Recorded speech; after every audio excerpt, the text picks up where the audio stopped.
Magkano ang ibabayad mo para makita ang hinaharap?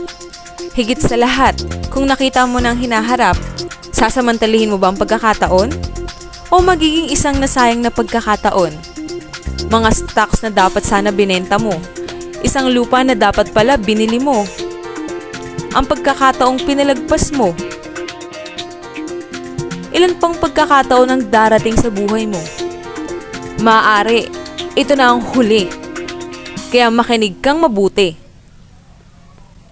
Once every 10 years merong dumarating na talagang nagmamarka sa atin. Noong 70s lumabas ang VCRs. Noong 80s naman sumikat ang mga personal computer. Dekada 90 na uso ang internet. Ang mga taong sumabay sa kalakasan ng personal computers noong 80s, naging mga milyonaryo. Yung mga matatalinong ginamit naman ng internet upang magpayaman noong 90s, mga bilyonaryo na. Ano sa tingin mo ang mangyayari sa susunod na 10 taon? Sa best-selling books na The Next Trillion and Wellness Revolution ng kilalang economist na si Paul Zane Pilzer, sinabi niya na sa dekadang ito, may additional $1 trillion every year ang magagastos ng US sa industriya ng kalusugan o wellness industry. Ang mga healthy people ay bibigyan ng mga products that will make them feel even healthier, look better, at pababagalin ng epekto ng pagtanda o para maiwasan ang development ng sakit.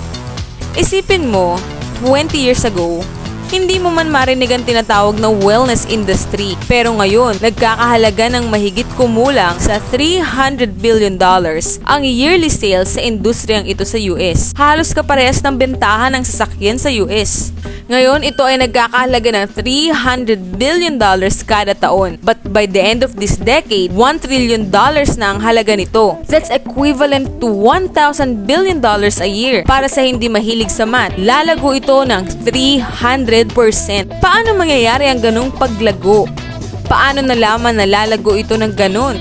Dahil yan sa mga baby boomers. Naririnig mo na sila this past 20 years. Sila ang mahawak ng ating economy for over 20 years. Ito na ang tamang panahon para makasama ka dito. Ang mga baby boomers ay umiidad 40s and 50s. Ito ang mga taon ng kalakasan ng kanilang pagkita. Mas maraming dollars at maraming panggastos. Ang mga boomers ang nagpalago sa housing industry, SUVs, personal computers at internet. In short, ang mga baby boomers ang bumubuo sa 6 trillion ng $12 trillion economy ng US. Although less than 30% sila ng US population, binubuo nila ang kalahati ng gross domestic product ng US. Higit sa lahat, nakahanda silang magdagdag ng 1 trillion sa $6 trillion na ginagastos nila para mapanatili ang isang bagay na higit pa sa kanilang SUV, kondo o computer man.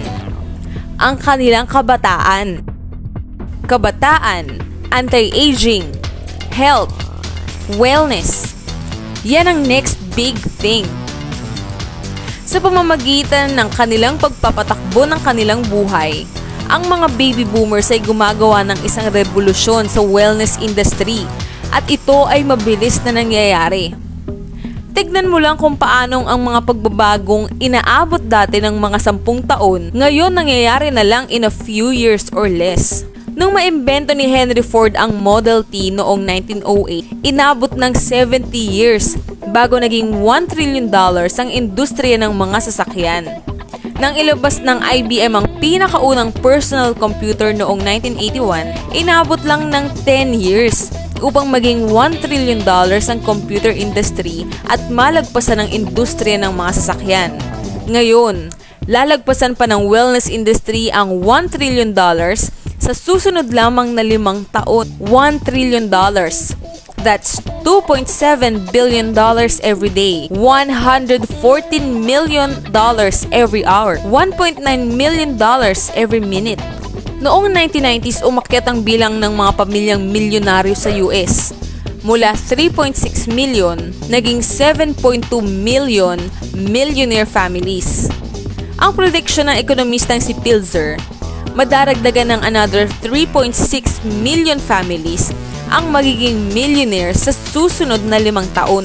Marami sa kanila magmumula sa wellness industry. Paano ka makakasama sa paglagong ito? May 4 kang paraan. Una, bilang isang practitioner.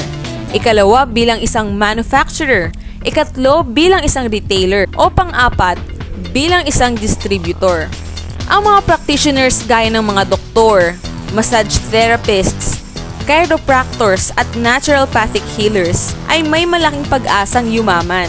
Yan ay kung kaya nilang bayaran ng kanilang mga personal loans, insurance companies at iba't ibang hulugan, at kung kaya nilang ipagpalit ang oras at panahon nila kahit sa kanilang pamilya para sa pera. Maganda rin maging isang manufacturer. Iyan ay kung may daan-daang milyon ka pang invest sa infrastructures, patents, research, shipping and receiving at kung ano-ano pa. Retailing, tignan natin. Meron kang pambayad sa franchise fees? Kaya mo ang 7 araw na pasok kada linggo? May pambayad ka sa advertising? Kaya mo mag-monitor ng inventory? At higit sa lahat, mag-aayos ka ng mga problema sa mga empleyado mo? Distribution? Exactly. Dahil ang pinakamalaking kayamanan nitong mga nakalipas na 3 dekada ay nanggaling sa mga taong natutong husayin ang pamamaraan ng distribution ng mga bagay-bagay kesa husayin ang pamamaraan ng paggawa ng mga bagay. Gaya na lamang nila Sam Walton ng sikat na Walmart at Fred Smith ng bantog na Federal Express. Pero kung sina Walton at Smith ay nakahanap ng mas magagandang pamamaraan para makarating sa mga mamimili ang mga produktong gusto at kilala nila, ang mga bagong distribution billionaires ng dekadang ito ay yayaman sa pamamagitan ng pag-distribute ng mga products na mas madalas ay hindi pa kilala ng mga mamimili.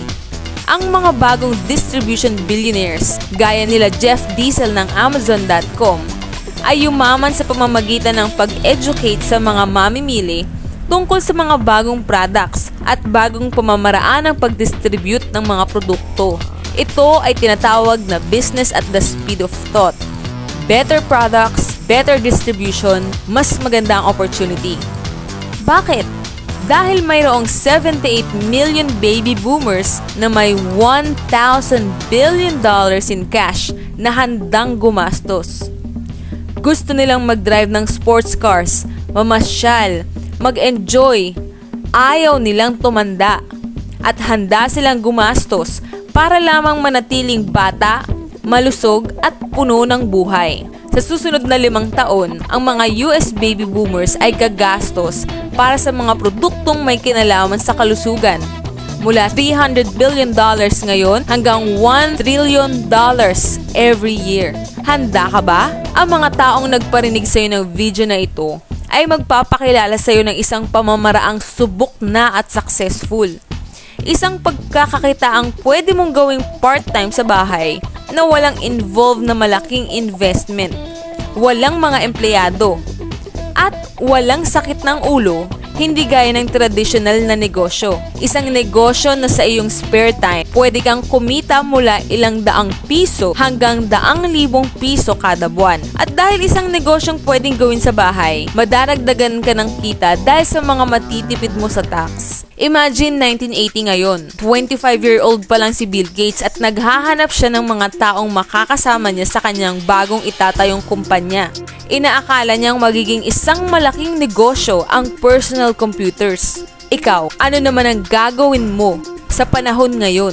Tandaan, si Sam Walton ay nagsimula ng Walmart noong siya ay 44 years old.